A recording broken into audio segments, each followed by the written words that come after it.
Just a pre-warning here, doing this will actually void the warranty on your dive computer. So if it's out of warranty like mine is anyway, then it doesn't really matter too much. But there's just a heads up for you. So you're going to need 3 things. The computer itself, the Phillips screwdriver on my handy penknife, and the replacement battery. Now, it states on the back of your computer, down here, just above the screw, the actual type of battery. They are CR245. And here's the replacement battery. 2450. Sorry, I missed the O off the end. There we go, make sure you get that one. I know it's slightly different for, say, the D10. I think that's got a different battery in it. And I wouldn't do that myself anyway, it costs too much to void the warranty on that, to be honest. So let's get cracking. So try to do this whole process in a dust-free environment, just so no dust actually goes inside the mechanics of the dive computer and messes around with it. So make sure you've got a nice clean surface and you've washed your hands.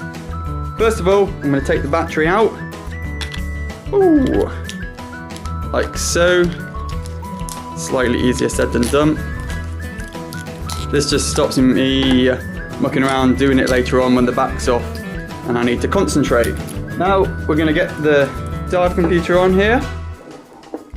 With our Phillips screwdriver, we're just going to take the 2 screws out. There's one at the top and one at the bottom. So I shall crack on with that and get back to you. So I've taken the 2 screws out and I like to keep them in the same order as how I took it apart. So when I put it back together, it's exactly how I found it. I'm a bit of a perfectionist like that. So now we're just going to prise the back off. You may need a little bit of help with this. If you put another tool underneath just to lever it up, and that's the back off. So here we see the battery in the middle, and you just want to take that out like so, and it's actually in its own little case. And the bottom, you can just push your finger through that just to pop it out like so, and we'll put that to one side, get our replacement battery and just simply put that in the same way up as we took the other one out. And we're going to pop that back in like so. So now we go to put the back onto the computer again.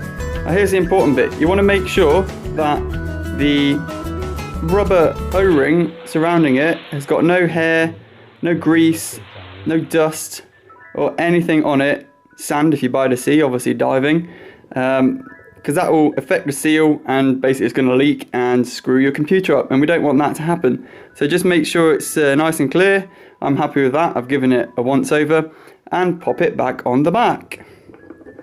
Woo!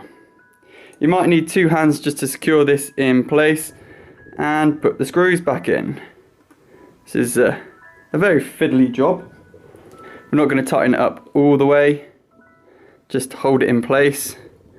Then I can get the other screw, put that in, and again just a few twists just to hold it in place, and then I can go back and tighten each one up a little bit at a time.